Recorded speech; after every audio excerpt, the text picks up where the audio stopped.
막내라고 해서 우습게 보시면 안 될 것 같습니다. 놀림감이었던 MC 그리가 아니라 비슷해요.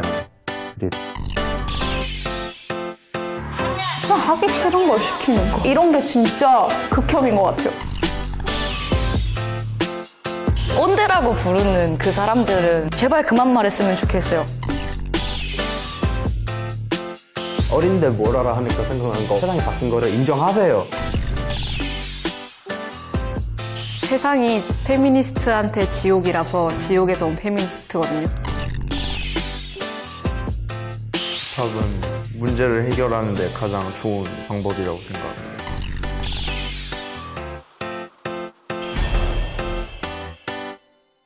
자, 우리 지난 시간에 우리가 그 장인을 둘러싼 뭐 차별과 편견에 대해서 배웠는데 오늘은 그 수업 두 번째가 준비되어 있다고 얘기 들었어요, 우리 유 실장. 오늘의 스트림은 영화 감독입니다.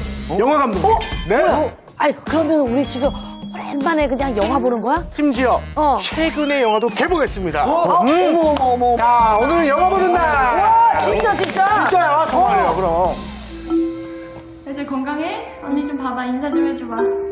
에이, 뜯지 말고. 인사 안녕. 만약 누군가 언니는 13살의 나에게 이렇게 말한다면 나는 어떤 기분이었을까? 너는 이제 가족들과 떨어져서 외딴 산꼭대기의 건물에서 지금까지 한 번도 본 적 없는 사람들과 평생을 살아야 해. 그게 네 가족들의 생각이고 너에게 거절할 권리는 없어. 이게 다 네가 장애를 가지고 태어났기 때문이야. 나는 동생이 원래 있던 곳으로 다시 데려와 함께 살기로 마음먹었다. 내가 이상하게 생겼어? 우리가 태어나고 함께 자랐던 바로 이 사회에서 우리는 함께 살아보기로 했다. 언니랑 사는 거야, 이제? 왔다 갔다. 먹고 사는 게 힘든 거야.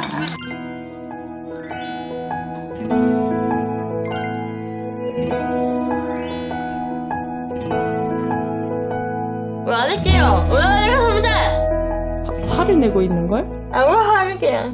괜찮아. 사람이 화를 낼 수도 있지.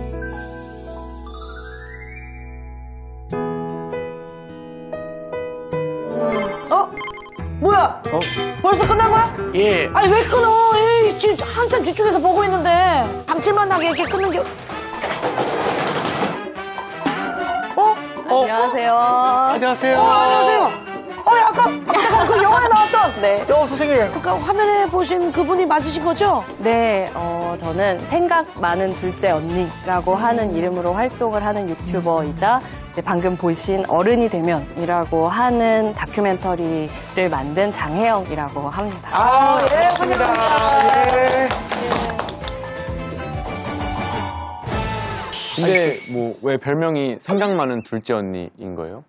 일단은 제가 딸 셋인 집안의 둘째예요. 아까 보셨었던 영상에 나왔던 게 이제 우리 집 막내고 중증 발달 장애를 가지고 있는 우리 막내의 둘째 언니로 살아간다라고 하는 게 사실은 이제 제가 어떤 사람이 되는지에 있어서 가장 결정적인 하나의 환경이고 또 사건이었거든요. 그랬기 때문에 둘째 언니, 그리고 그런 둘째 언니로 살아간다고 하는 건 진짜 생각이 많아질 수밖에 없는 약간 그런 환경이에요. 그렇기 때문에 저를 가장 잘 설명할 수 있는 그런 이름을 생각하다 보니까 생각 많은 둘째 언니를 고르게 됐죠. 예. 이거 뭐 아까 영화를 보다 보니까 아주 뭐 집중이 확 되는데 네. 빨리 얼른 수업 시작할게요.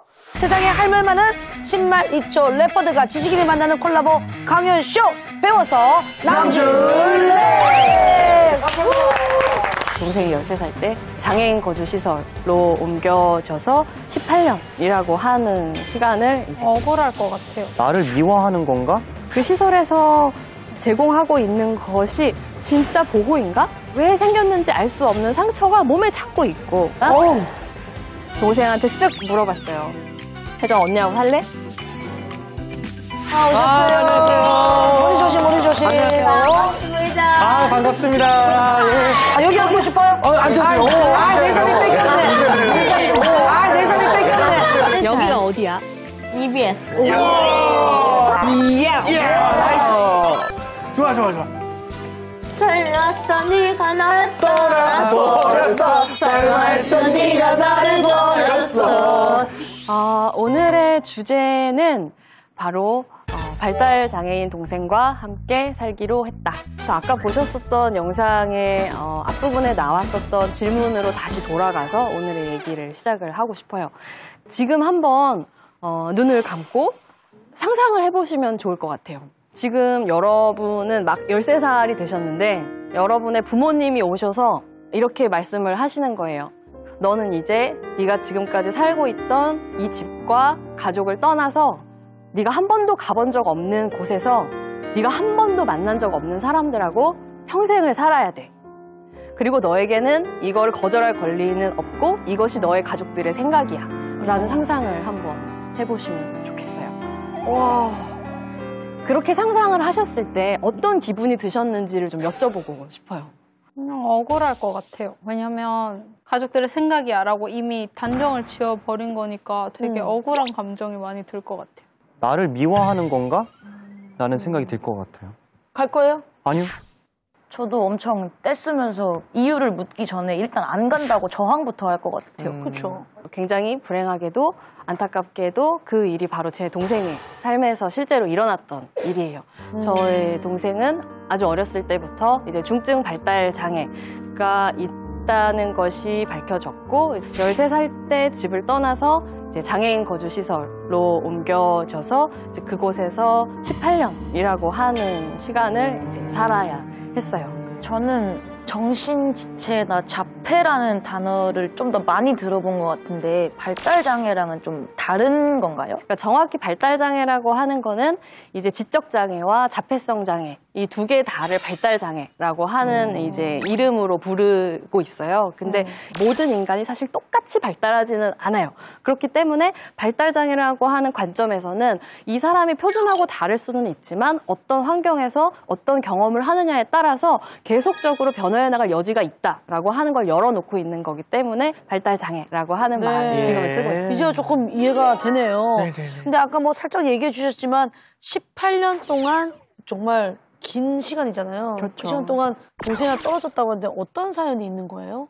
이제 딸 셋인 집에서 이제 경기도에 있는 시골 마을에서 어린 시절을 보냈는데 그때는 장애는 나아야 하는 것, 치료되어야 하는 것이라는 인식을 가지고 있을 때였거든요.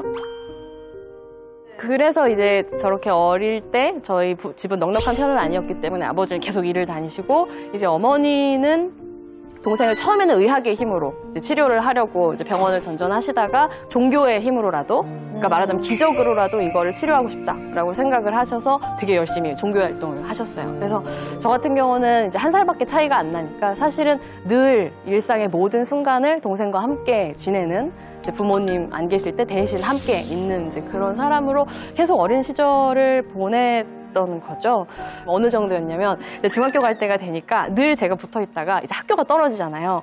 그러면 동생을 누가 돌보지? 아무도 못 돌볼 것 같은데 역시 중학교에 가지 말아야겠다라고 제가 생각할 정도였거든요. 어릴 때. 이제 그런 얘기를 하는 걸 보고 이래선 안 돼라고 생각하셔서 되게 제 동생을 이제 그렇게 시설로 보내게 되신 거죠. 그게 13살이군요. 네, 동생이 13살 때 일어난 일이죠. 이거는 제 동생의 입소 서약서. 입소 서약서가 그 시설에 들어가는 거에 대해서 이제 부모가 동의서를 쓰시는 거죠. 네네네. 입소를 하겠다라고 하는 서약을 하는데 입소 후부터 장애인의 질병이 악화되거나 기타 사고로 인하여 사망하여도 이의를 제기하지 않을 것을 서약합니다. 라고 하는 서약서에 부모님이 사인을 하는 거예요. 여러분이 그곳에서 죽어도 이의를 제기하지 않을 것을 서약한다. 시설에 가기로 마음 먹었기 때문에 사실은 저 서약서에 사인하지 않는 다른 선택지는 아마 부모님한테 없으셨을 거예요. 그러니까 저것도 억장이 무너지면서 아마 맞아요. 쓰셨을 거예요. 고통스러우셨을 거예요. 이게 신뢰가 되는 질문인지 잘 모르겠는데 그러면 동생분은 왜 시설에 가시게 되신 거예요? 저도 그게 정말 궁금했는데 이제 그때 부모님께서 저한테 해주셨던 얘기는 이런 거였어요. 너의 동생은 비슷한 장애를 가지고 있는 사람들끼리 모여서 전문적인 돌봄을 받으면서 그곳에서 살아가는 것이 너의 동생의 행복일지 몰라 라고 저한테 얘기를 하셨던 거죠. 그 대한민국에서 장애인에 대한 돌봄은 온전히 그 가족의 몫으로 부과돼 있어요. 거의 국가나 공적인 사회적인 지원 같은 게 없어요. 그렇기 때문에 동생을 돌봐야 하는 그 부담은 전적으로 저희 가족에게, 그리고 정확히 말하면 저희 어머니에게 있었죠. 어쨌든 한계를 느끼셨던 것 같아요. 이렇게는 못하겠다. 근데 그 동생분과 이제 따로 산 지가 그럼 18년이 됐는데 다시 이제 같이 살려고 하는 이유가 있으셨어요? 제가 나이를 먹고 동생이 살아가는 시설에 이제 한 발 한 발 다가가면 다가갈수록 그 시설에서 제공하고 있는 것이 진짜 보호인가? 라고 하는 의문이 드는 부분들이 되게 많았어요. 이를테면 왜 생겼는지 알 수 없는 상처가 몸에 자꾸 있고, 저는 항상 동생을 데리고 나오면 제일 먼저 목욕을 하러 갔어요. 무슨 상처가 또 생기지 않았나? 내가 모르는 상처가. 저 빨간 벽돌의 저 건물이 바로 제 동생이 무려 18년이라고 하는 시간을 보내야 했었던 건물이에요. 그리고 이제 보이는데 여기가 좀 까만 거가 보이실 거예요. 저거 그림자 아니에요? 저거 뭐예요? 네. 저게 그림자가 아니고 하도 사람들이 저기다가 얼굴을 대고 밖에를 봐서 저기만 이렇게 다른 거예요. 그래서 밖에서 사람 소리가 나면 동생이 있었던 저 방뿐만 아니라 창문에 다닥다닥 사람들이 붙어요. 그래서 얼굴을 대고 코를 박고 밖에 있는 사람을 봐요. 그리고 말을 걸어요. 그런 종류의 환경이었었던 거죠. 저 얘기 들어서 약간 이제는 조금 반감이 생기긴 하는데 좋은 시설도 있고 정말 잘 돼 있는 시설도 있을 수 있잖아요. 사실은 분노스러운 사건이 터졌어요. 바로 내부 고발을 통한 인권 침해. 그러니까 폭로된 거예요. 저는 당연히 이거를 반드시 공론화해서 문제를 밝히고 다시는 이런 일이 없게 만들어야 된다고 생각했어요. 근데 너무나 충격적이었던 것은 그렇게 소집한 회의에 학부모님들께서 오셨던 이유는 이 문제를 공론화하기 위해서가 아니라 이 문제를 공론화하는 것을 막기 위해서였어요. 거기에서 제가 들었던 말들은 정말 놀라운 것들이었는데 시설이 없어지기라도 하면 아이들이 다시 집으로 돌아오게 되는데 우리는 더 이상 집에서 이 아이들을 키울 수 없다. 우리는 더 이상 그럴 힘이 없다. 집에서도 힘들면 부모인 나도 때리는데 남이 돌보다가 너무 힘들어서 이런 척박한 환경에서 몇 대 때렸기로서니 그걸 가지고 문제를 삼으면 우리 아이들은 갈 곳이 없다. 이 시설이 싫으면 우리는 만족하니까 싫으면 혜정 씨 언니가 혜정 씨 데리고 다른 데로 가라. 싫은 사람만 나가라. 라는 이제 말씀이었어요. 그게 대부분의 사람들의 의견이었어요? 저를 뺀 모든 분들의 의견이었어요. 굉장히 놀랍죠. 근데 내부 고발자가 신고할 정도면은 굉장히 그 수준이 조금 심했던 거 아닌가요?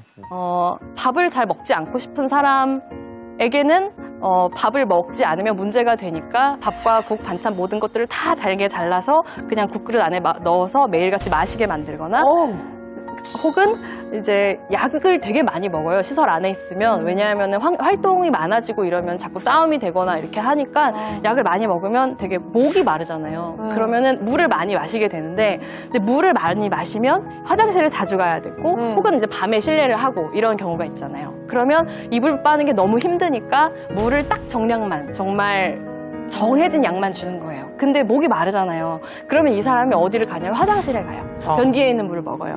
그러면 그것 때문에 또 혼나는 거예요. 이런 종류의 일들이 너무나 많이 있었던 거예요. 모든 시설이 제 동생이 있었던 것 같은 일들이 일어나는 곳이라고 생각하지는 않아요. 근데 그럼에도 불구하고 이제 제가 말씀드리는 것만으로는 충분치 않을 수 있으니 내 영상을 하나 소개해드리고 그리고 얘기를 더 하면 좋을 것 같아요. 네.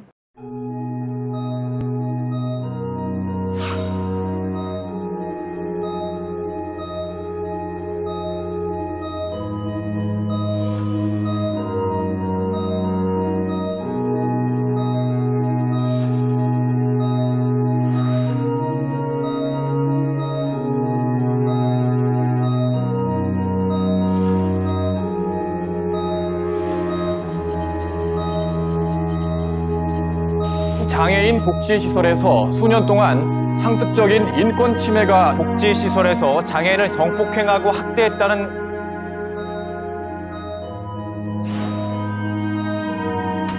아, 10명 중 7명?